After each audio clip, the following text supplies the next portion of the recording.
Hello and welcome everybody to a special Tuesday edition of Around the Nation. Since we didn't get to do a show yesterday, had a lot of things going on. Of course, had a lot of things going on last week. That's why you didn't see me here on Around the Nation. But trust me, we are back now this week, and we're gonna have a show for you tomorrow as well. Boy, it's been a while. It's been about a week, and so we've got a lot of fantastic stories for you today. I mean, I am chock full of stories to go through, lots and lots of stories. So it's gonna be a great show today. A lot of stuff to go through. We're gonna have a little bit of fun too. I've added some not so much newsy stories, but I got some fun stories near the end of the hour.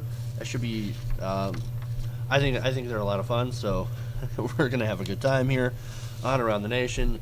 But first, of course, we're going to go to some really important news stories, and we're going to get to that now. Boom. All right, let's change over to this. Now, some of the stories, of course, happened a little bit earlier in the week, but I'm just going to go over them. So if you've seen anything like this before, a little bit of a recap, but trust me, I'm going to give my opinion on this. And so, please stick around for it. Of course, first I want to thank everybody for tuning in and watching today.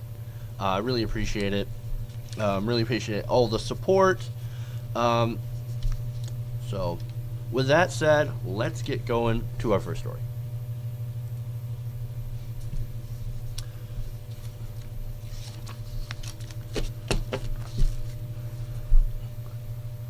So last week, the Nonpartisan Congressional Budget Office, or the CBO, released its Economic Impact Report for the Affordable Care Act, also known as, of course, Obamacare. Now, I'm going to go to CNN, got a little clip from CNN I'm going to show you, then we're going to get into a little bit of a discussion on it.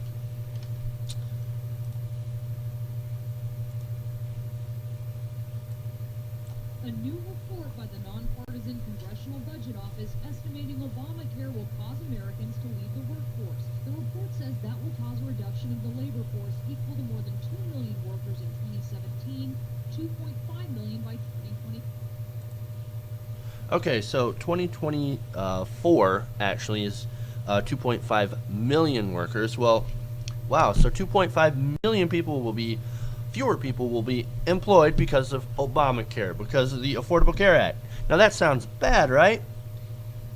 Sure, but it's music to Republican ears. You know why? Because they can say, and they have, we knew it, Obamacare, job killer, told you. We were right all along. It's a job killer. It's destroying jobs. Look at all these jobs that it's destroyed. But except they're wrong. And when you read into the CBO report, you actually find out that no, that's not the case. This is not killing jobs. It's not killing jobs. If you don't believe me, let's ask an expert from a hearing that they had on the CBO numbers. 24. The effect is principally on the labor supply of lower wage workers. And the reason is that what the Affordable Care Act does is to provide subsidies focused on lower and lower middle income people to buy health insurance. By providing heavily subsidized health insurance to people with very low income, and then withdrawing those subsidies as income rises, the act creates a disincentive for people to work relative to what would have been the case in the absence of that act. Now, these subsidies, of course, make those lower income people better off. So I understand better off in the context of health care, but better off in inducing a person not to work who's on the low income scale, not to get on the ladder of life, to begin working, getting the dignity of work, getting more opportunities, rising their income, joining the middle class. This means fewer people will do that. That's why I'm hopeful. Okay, so you saw the hearing there. Paul Ryan, one of the few Republicans that wasn't spouting the line of job killer, job killer, job killer. Now, instead, Paul Ryan was going back to his normal line of American people are lazy, and if we actually allow them to get cheaper health insurance, well, obviously they're going to be lazy and work less. Now, that's, of course, no surprise because, Paul Ryan went with Mr. 47%, and basically tried to say that half of the country is lazy moochers, and whose only goal, of course, is to suck off the government teat. And of course, to tie this into Obamacare, he says that Obamacare is actually going to incentivize people to do so. Now, Bill Pascrell, who has also had a hearing about the Affordable Care Act, he has his own spin on this CBO numbers. Let's take a look at that. So what you're saying is that because of the security of Obamacare, that it provides a 60-year-old, let's take that as an example, might decide to retire early. Yes. And open up a job for someone who was unemployed today. Is that correct? Yes, that's right, Congressman. Okay, so that's a pretty good example. A 63-year-old or a 60-year-old that wants to retire. He can actually do so now and make room for somebody younger. You know, those people that are disproportionately affected by unemployment right now can go in and take those open jobs. And this is the thing about the whole thing about the ACA and jobs is this thing called job lock. And you probably heard that term get thrown around a lot in this debate about the ACA. And the whole point of a universal health care system and a system like the Affordable Care Act is that it's supposed to put an end to job lock. Job lock is basically tying you to your job through health insurance. You can't leave that job without losing your health insurance and having to start over without any sort of benefits. And there's a lot of people that can't do that. For example, that 60-year-old can't get on Medicare, can't do anything else, so they have to stay at that job until they're 65. And so this is the whole point of any universal system, is to end job lock. Now think about it.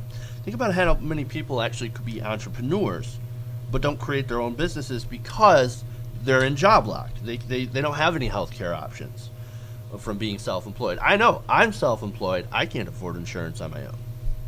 So I mean, without any sort of universal system, you get people that can't go out and create those jobs and be job creators. Not only that, but here's an interesting stat. Now, out of those 2.5 million people over the next decade that choose to reduce their hours or stop working, there could be a few entrepreneurs in that group of people that think that, hey, I'm going to go create a business. I'm going to go follow up a great idea that I had that I couldn't do before because I had maybe a pre-existing condition, or I had a family member that needed this health insurance, so I stuck it out at my crappy job. Well, now I don't have to do that anymore. Not only that, but you've got people who also work more than one job, who work two full-time jobs, just to get insurance, to get health insurance, that aren't job locked anymore. So, but there's another factor too that isn't covered a lot, and it's a more never mind. I just covered that. All right. So look, the main Republican argument now that Paul Ryan is starting to use this argument, and we're sort of shifting away from saying that Obamacare is killing jobs, now their argument is starting to shift over that, well, people are just lazy and that this disincentivizes people to work. Now, you hear a lot about that on unemployment as well. All right, it's sort of the same argument that if you give government programs, people are not going to work. That's not entirely true. People still want to work. The people that are going to drop out or reduce their hours, they're either older people, right, who are close to retiring but not quite close enough, or people who are working more than one job, or people who actually just want to spend a little bit more time with their family.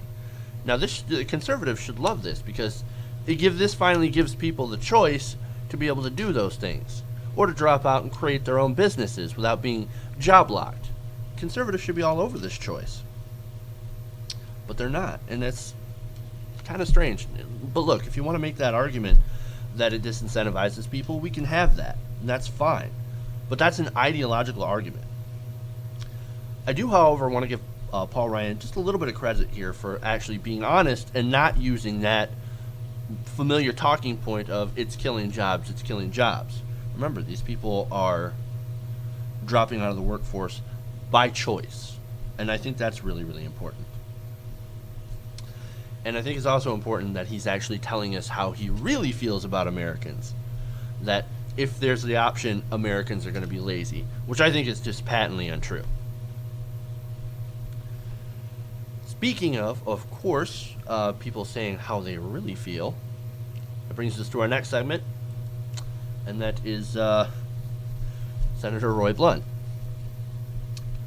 Now, Senator Roy Blunt of Missouri was on Fox News Sunday, this past Sunday, with also with Senator Ben Cardin, and he weighed in as well on this recent CBO report and the effects of the ACA on employment.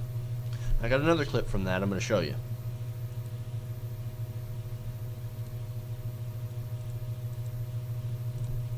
Well, I think any law you pass that discourages people from working can't be a good idea. Why would we want to do that? Why would we think that was a good thing? And the best face you could probably put them as, well, that means people that don't want to work don't have to work. Surely that's really not what we want to encourage, and that's what this law does encourage. Oh, so what he's saying, of course, is that, yeah, we want people job locked. We don't want people to have this choice in order to leave jobs that, you know, or to leave their second job or to retire early or something and still have their health insurance. We don't want that to happen. Mobility, who needs that? Working a second job for full-time for health insurance?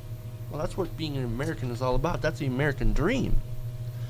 Now, once again, it's pointed out that most of the people who will work less are, of course, are older people, like I said. That stick it out till they're 65. If they work less or stop working, that's going to reduce demand. Those jobs don't go away, you know. And there's that thing. There's that idea that when these people leave the workforce, those jobs disappear with them. No, that's not true at all. And there's this whole idea that these jobs will disappear, but there's still a lot of labor. See, this whole thing is about the supply of labor shrinking due to being able to choose how much labor to supply. It's supply and demand. We have an abundance of labor right now anyway, and not enough jobs. So if a 63-year-old decides to say, fuck it, I'm out, I've worked long enough, I can get insurance, and just stick it out for 2 years till I get Medicare, and quits, you know, and quits, or a 30-year-old deciding to not, you know, to quit his second job because he can get affordable insurance, that opens up those jobs for other people. Those jobs don't disappear.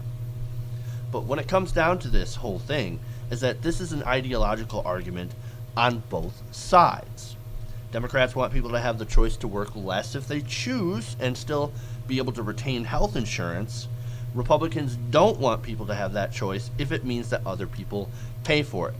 I've got another piece of that Fox News segment, Fox News Sunday with Cardin. Let's let him explain this a little bit better. Choice on an individual level. If you're 63 years old, you don't qualify for Medicare, and you've been working just to keep your health insurance, choice on an individual basis makes some sense. But Senator Cardin, do we as a government want to have a policy that gives people a disincentive to work and then makes all of us taxpayers pay for that? Well, a significant number of these people are in what we call job lock. They're in their employment solely because that's their only option to get health benefits. Now individuals have other options. This is a voluntary choice, as you pointed out, whether you want to work or not. And it shouldn't be because you're locked into a job because of health benefits. Exactly. And so look, the issue with the job lock and the issue with all this, that's what the ACA and a universal system is there to fix. And so I think that, you know, we're doing the right thing and going more towards a universal system. We're not quite there yet. But a truly universal system makes it so that people are much more mobile. And isn't class mobility and just job mobility part of the American dream? Think about it. All right.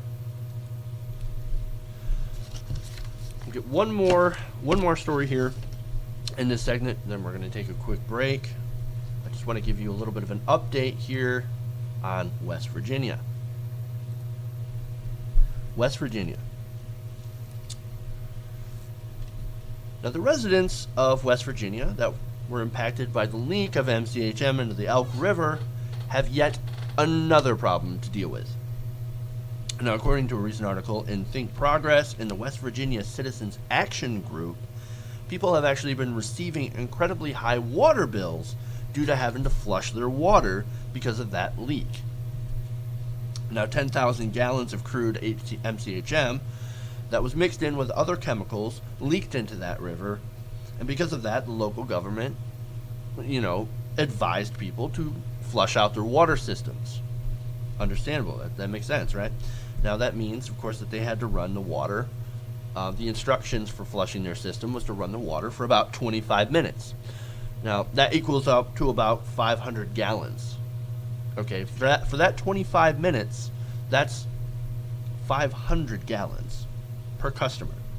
Now, West Virginia American Water, which is a water company servicing this area, promised that they would actually give some people credits on their water bill. A 1,000-gallon credit for a home and a 2,000-gallon credit for a small business. That makes sense. They flushed their water. They advised their people to flush their water twice, 25 minutes, 500 gallons. Give them a credit for it. It sounds great, right? It sounds like a good water company. I mean, it's not like it's the people's fault that they had to use that much water. But it turns out that these credits have not turned up or shown up on the numerous bills from people in the area. Now, Think Progress actually received one such bill from a Charleston resident named Patrick Lawson that showed the use of that water, but no credit. No credit. And not only that, but of course the water company actually added about 600 gallons of use for over 6 days. Now, for those 6 days that were added, Lawson claims that, no, I hardly even used my water. There's no way in hell I used 600 gallons. According to the article, he said, quote, "He has not flushed his water since the 30th, nor has he been drinking or cooking with it, because they said not to. He has limited his showers to twice a week, has done 2 loads of laundry, and has run his dishwasher twice." Now, he said, "It's becoming painfully obvious that I'm in a no-win situation. If I don't pay the bill, they shut off my water. They leave the burden of proof on the homeowner." Now, that's a really big problem already, right? Really big problem that they leave the burden of proof on the homeowner to prove that they didn't use that amount of water. How do you prove that? But thankfully, these people are actually starting to fight back. Now, the West Virginia Citizen Action Group, along with the NAACP, have actually been holding marches and protests, and actually have been giving their bills to that water company for things like gas and the cost of actually having to buy bottled water, as well as their sewer bills that were also impacted by the flushing. Excuse me. Now, don't you love it when corporations decide to socialize their losses amongst their customer base? Now, it's not the water company's fault the water was contaminated. I get that. But it's also not the people's fault. And the one company that is at fault conveniently declared bankruptcy. Pretty much fucking over not just the water company, but the consumer. That is now doubly fucked because of the water company. Hey, and that's how big business screws the little guy. That's how they screw you. By passing down their costs to you. We'll take a quick break. Be back with more stories.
back and around the nation. Thank you guys for sticking with us. If you're just tuning in, got a lot more stories for you, a lot of good news and politics for you.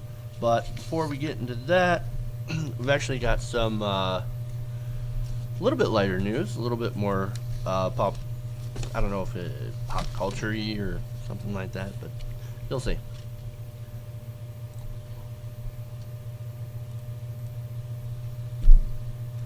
You gotta ask the question: Zimmerman the luckiest man alive? We'll see. Now, last Friday on TYT Community, my other show, end of the week panel show, I talked about how George Zimmerman could be facing off with rapper DMX in a celebrity boxing match. Now check this out, in case you missed it. George Zimmerman has just set up a celebrity boxing match between himself and a selected opponent. It's reported that 43-year-old rapper DMX might be getting a chance to, in his words, quote, beat the living fuck out of him.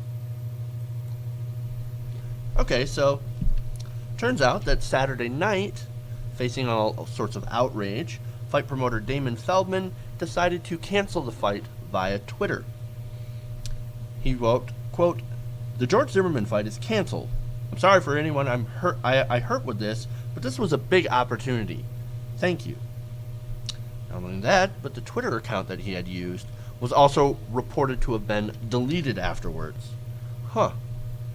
Now this is actually kind of good news. As much as I admit I would have liked to have seen George Zimmerman get punched in the face, in the ring, of course, in the boxing ring, and to be fair, there was no indication that he would have. Keep that in mind. I just assumed that since his defense was that in the Trayvon Martin case, that he was too weak to keep a 140-pound, 17-year-old kid at bay, but whatever. Despite that, I'm actually glad to see it canceled, because don't we do enough promotion for this guy as it is? And it's actually really good to see that other people kind of feel the same way. Like, why are we continuing to prop this guy up? Why are we continuing to, talk about this guy and have anything to do with make him a celebrity? That's the last thing we want to do, is to make this guy a celebrity. And it seems like we already have for the most part, but just wanted to mention that, the sooner that this guy disappears, George Zimmerman, the better off things will be. But to get back to my original question, is George Zimmerman the luckiest man alive? Well, think about it. He's gotten away with pretty much everything. He's gotten away with, killing a 17-year-old kid, self-defense. He's gotten away with some of the allegations thrown against him by 2 different women that have taken it back. And he's gotten away from, having to face down somebody in a boxing ring and getting his face punched out. Is Zimmerman the luckiest man alive? Maybe. Maybe he is. But the important thing is that we try and let him disappear. I hope that this is the last time that I will ever have to report on George Zimmerman. I hope. One can only hope. Alright, enough about him.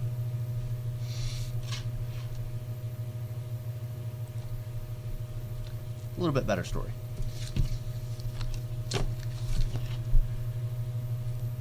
So Missouri defensive lineman and potential NFL draft pick Michael Sam just recently came out as gay. Well, bless his heart.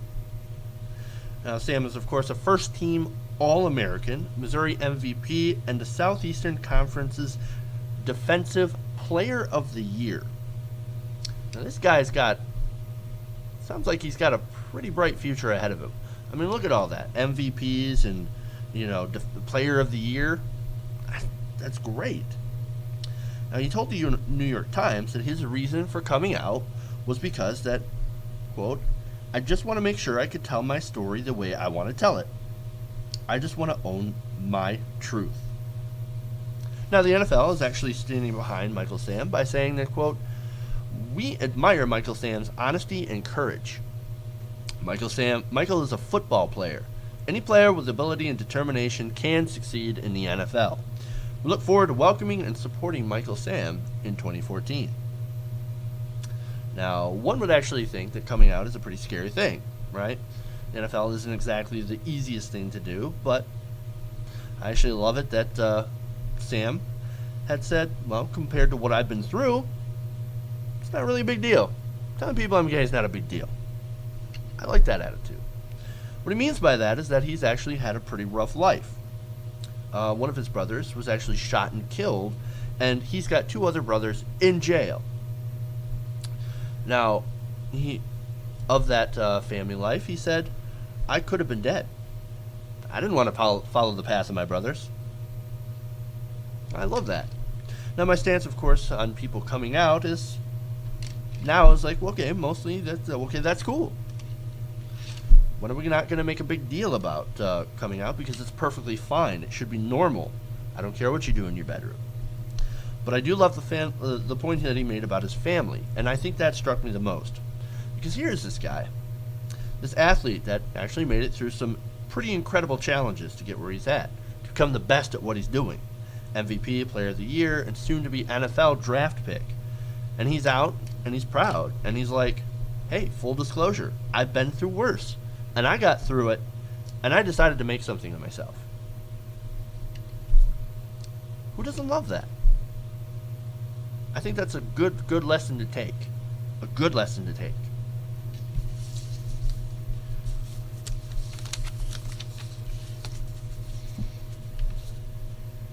Oh, full of good news today.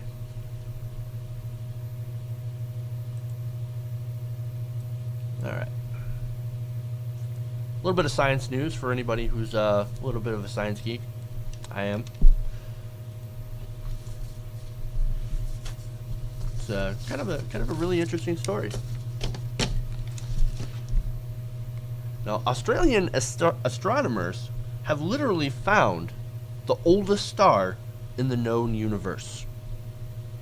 Now, this star is about 13.6 billion years old, and according to Dr. Stefan Keller, who was a lead researcher at the Austrian National University Research School, now, they actually used, in order to find this thing, they used something called the SkyMapper telescope. And what they did is that they used it to find the chemical, quote-unquote, fingerprint of what they're calling the first star. Now, Keller said that this star was formed just shortly after the Big Bang, which is reported to have happened about 13.7 billion years ago. 13.7 billion years. That's amazing. That is such a long time frame to wrap your head around. Now, this star is, of course, so far unnamed, but it sits about 6,000 light years from Earth and beats the now second oldest star, that's actually dubbed HD 140283, as the oldest star discovered to date. Now, this is a really important discovery because, according to Dr. Keller, in his own words, quote, it's giving us insight into our fundamental place in the universe. What we're seeing is the origin of where all the material around us that we need to survive came from. Now, part of that insight learned from this discovery was that the theory of primordial stars, or the theory that primordial stars actually died in extremely violent explosions that, so, quote unquote, polluted large volumes of space with things like heavy elements like iron, was actually wrong. Because this star only shows signs of pollution with lighter elements such as carbon and magnesium. No iron. Now, that's really fascinating for people who are into astronomy. Now, Keller, on explaining this whole thing, likens the star to an onion. It has pretty much all these layers, right? And the heaviest elements, like iron, are pretty much right down in the core. It's like Earth. Earth has an iron core as well. Now, the only thing to come out of this star was the carbon and a little bit of magnesium from that supernova, and that's what they're seeing today. And that's what they discovered. See, this is what I love about science. We're finding new things. We're continuously learning. We're learning more, we're finding more, and it's fantastic. And another thing I love about science is that you can be wrong. But that's fine as long as you continue to try and find the right answer, because sometimes the wrong answer will lead you to the right answer. It'll make you revise your theories, you know, to correct what you have wrong and to try to put it right. And also it shows you that we keep on learning new things. And I think really, to me, that's the point of life, is to learn new things, to learn something new every day. I've always said that, when you stop learning, you're essentially dead. Stagnation. You stagnate, and stagnation is death. So that's why I love science, because we're always learning new things. And we've also learned that the universe is pretty fucking amazing. And that's why it's so important to continue to teach actual science in our science classes, in our schools. Because that's really the only way we're actually going to continue to learn new things, and is to make sure that our future generations are actually ready and equipped intellectually to go out and seek the answers to all of the questions in the universe. I love science, man. All this stuff is incredibly fascinating. And it's really, really important as well. I mean, where would we be without science? I don't even want to know.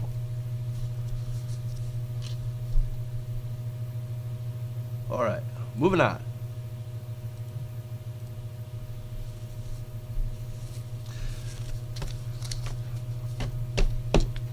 It's kind of a funny story.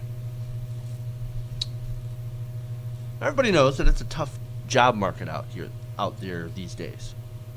Now, I've done a lot of reporting actually on the difficulty of finding work for a lot of people.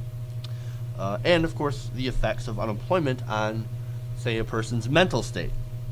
Anybody who's been unemployed for a while knows that the longer you're unemployed, the harder it is for you to actually find work. The more you're going to get turned down for the job.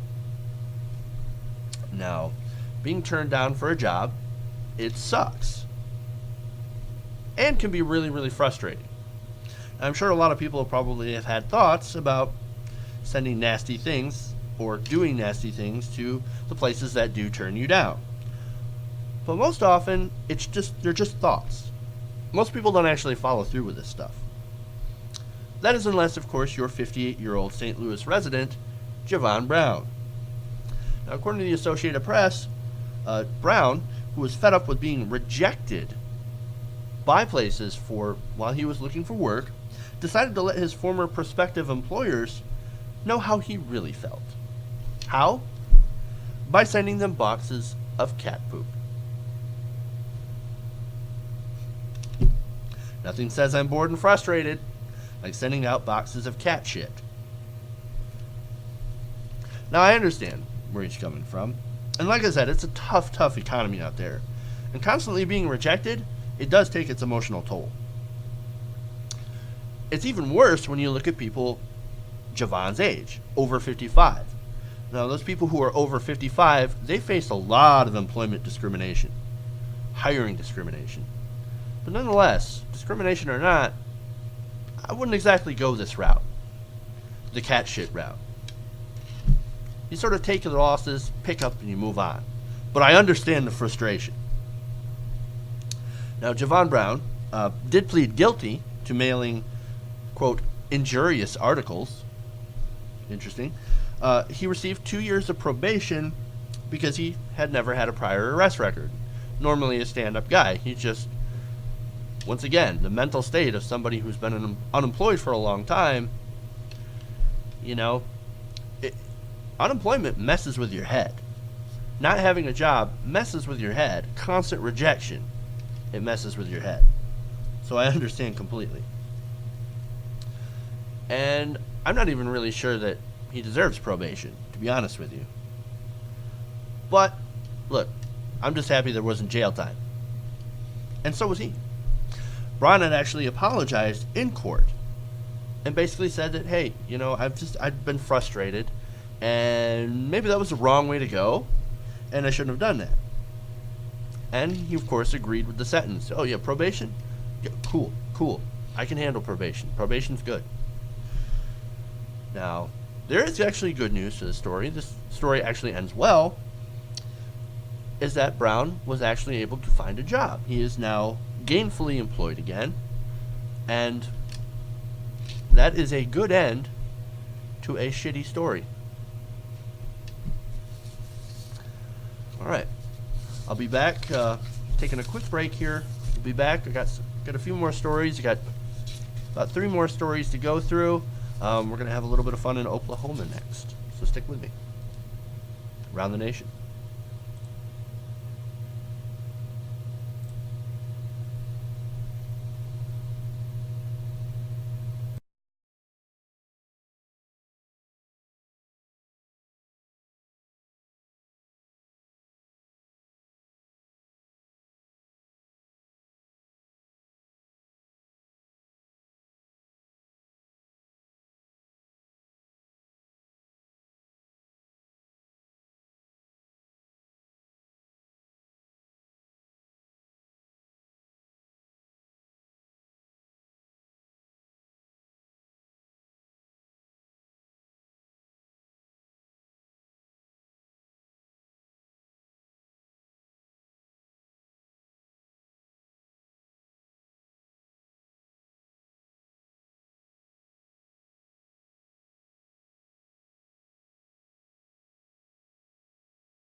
Alright, welcome back to Around the Nation. Here I am, Jeff Waldorf, your host. If you're just tuning in, you're pretty late. Nonetheless, make sure to go to my Patreon page, patreon.com/TYT Nation. I know I'm throwing that in. It's sort of a strange time, but I'm having a patron drive. Making sure to basically ask people to donate to support TYT Nation, to support what I do, to help me keep the place running, help me pay the bills, in return for, of course, for more content and eventually more perks that I want to throw in once I'm able to actually do them. So, patron drive, we've got 4 patrons. I want to thank you guys, of course, for supporting us with your money, with your monthly donations. That really helps keep us going, and you know, the more people that will donate, the better we'll do, and the better, of course, equipment we'll be able to get, the more investment I'll be able to put back into the show, into you guys. So with that said, I want to finally go to our last 2 stories. I know I said I had 3, I actually have two more stories to go, so we're going to get right into those and get going.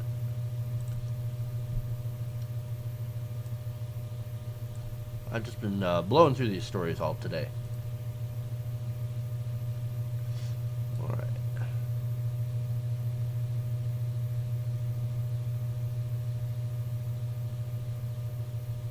Alright, I don't have a lower third for this one.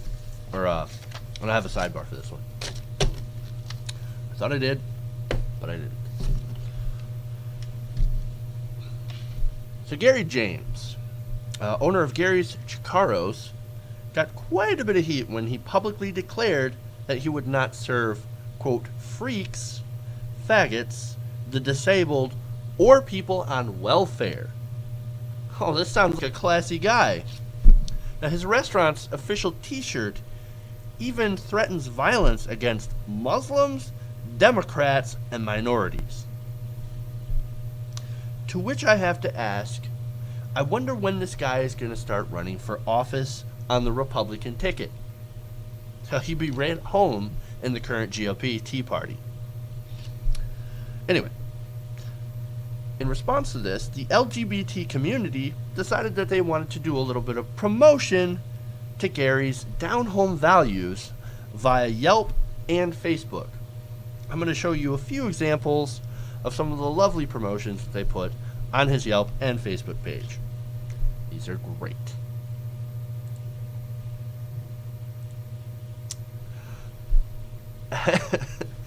As you can see, that is a nice little endorsement. Gary's best place for hot man sex. That's a good one. Here's another one. Food was terrible, but I love the diversity. And that owner is a big old homo. I hear it's the best gay bar in town. And the disco music is awesome. I went here to eat expecting to find a good Christian and, more importantly, heterosexual establishment.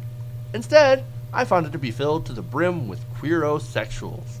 I love this.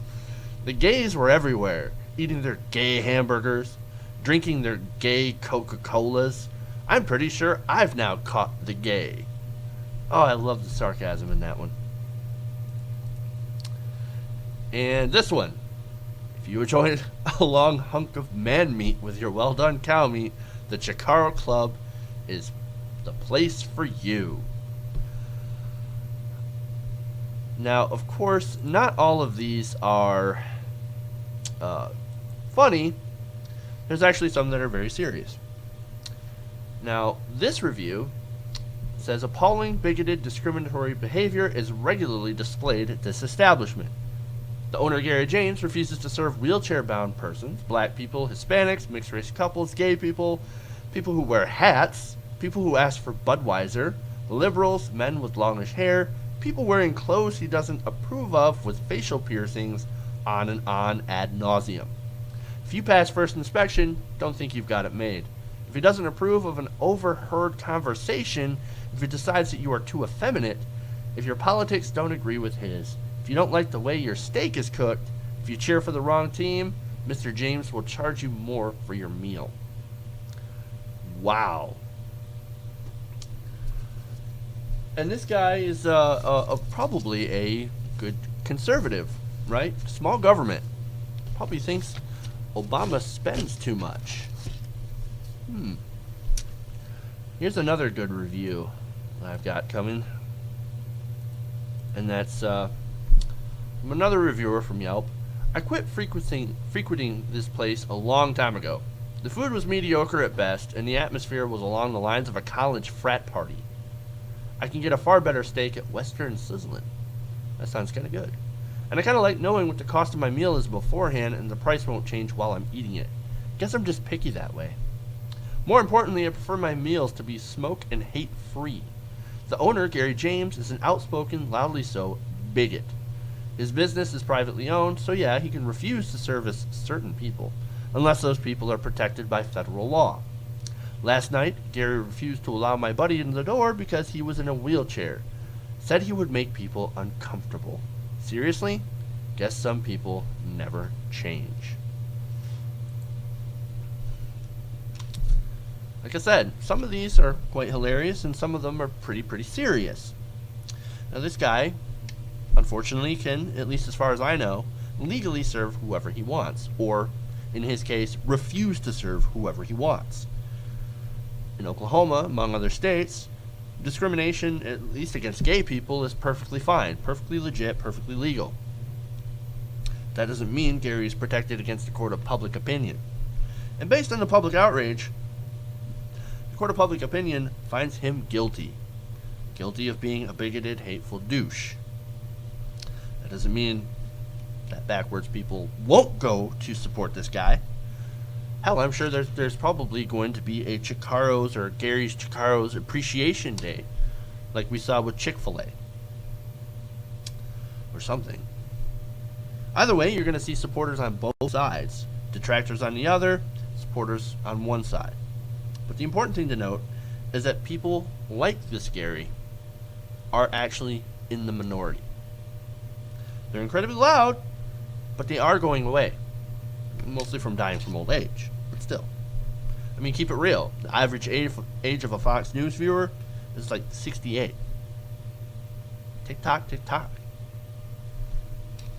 So whether people like Gary like it or not, progress is coming. It's just right now, we're probably going to have to wait it out.